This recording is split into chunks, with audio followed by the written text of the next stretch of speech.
আজকে আমার বোনাইয়ের জন্মদিন, তাই তার জন্য গিফট কিনতে আমরা দুজনেই বেরিয়ে পড়েছি। আর গিফট কেনা কিন্তু হয়ে গিয়েছে, তোমাদের সাথে পরে শেয়ার করছি যে আমার বোনাইয়ের জন্মদিনে আমরা কি গিফট নিলাম। আর বেরিয়ে দেখি যে এরকম একটা শোভাযাত্রা বেরিয়েছে। আমি তো ফার্স্টে বুঝতে পারছিলাম না যে কিসের শোভাযাত্রা, কারণ প্রচুর লোক আর এখান থেকে এখন যাওয়াও যাবে না। তো আমরা অনেকক্ষণ এখানে দাঁড়িয়েছিলাম আর প্রচুর লোকজন এখান থেকে সবাই যাচ্ছে।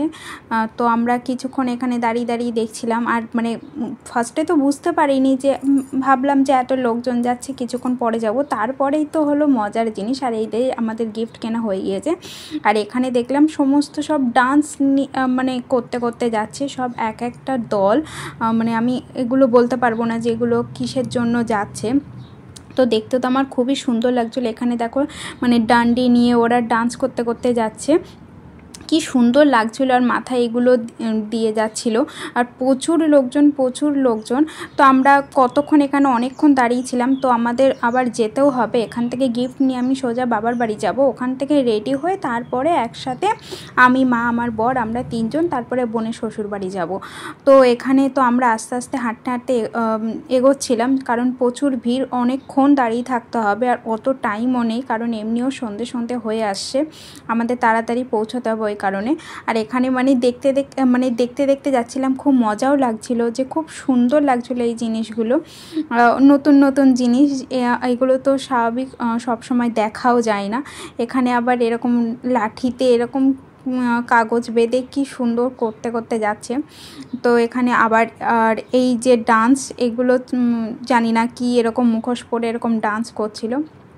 তো এগুলো তো আমি একটু দূরেই দাঁড়িয়েছিলাম, বেশি আমি কাছে যাইনি, আমার ভয় লাগছিল এরা যদি আবার গায়ের ওপরে উঠে এসে পড়ে, ওই কারণে। তারপরে আমি আস্তে আস্তে এগিয়ে যাচ্ছিলাম, কারণ অনেকটা ভিড় এখানে, কারণ ধীরে যেতেও হবে। আর কতটা পেছনে আরও কতজন রয়েছে সেটাও কিন্তু আমরা জানি না।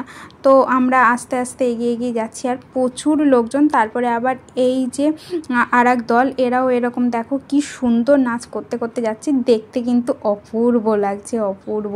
এরকম কোনো মেলায় টেলায় গেলেই তারপরে এগুলো দেখা যায়। আর এরা এরকম মানে কোনো কিছুর মনে হয় কিছু হয়তো রয়েছে যার জন্য এরকম বেরিয়েছে এরকম শোভাযাত্রা। মানে আমরা তো ওখান থেকে বেরিয়ে দেখছি এরকম হয়েছে। ফার্স্টে আরও যা নিয়ে বেরিয়েছিল সেগুলো অতটা লক্ষ্য করা হয়নি যে কিসের জন্য এগুলো এসেছে। তারপরে এরা অনেকটা চলে গিয়েছে। এইবারে হলো নাম কীর্তনের দল, নামকে এখানে এরকম কীর্তন করতে যাচ্ছে সবাই, কি সুন্দর লাগছিল। আর আমি ক্যামেরা করছিলাম, সবাই তাকিয়েছিল, হাসছিল। ওরাও এরকম যে ক্যামেরার ভেতরে আসছে আনন্দ করছিল। তারপরে এখানে এরকম ডান্স করছিল। আর আমি তো ভাবছিলাম হয়তো এইবারে শেষ হয়ে যাবে, কিন্তু না। আর দেখো কতটা, আর এখানে কিন্তু এরকম একজন ওরকম হেড, উনি নাচ করছেন, আর তার ঘিরে এরকম সবাই মিলে ডান্স করছিল, দেখতে কিন্তু আরও খুব সুন্দর লাগছিল এই সময়টায়। আর তারপর এখানে দেখো মানে কত পরিমাণে ভিড়, মানে সে না দেখলে হয়তো কেউ বুঝতে পারবে না। তো এখান থেকে এইবারে আমরা সোজা বাড়ি চলে যাব।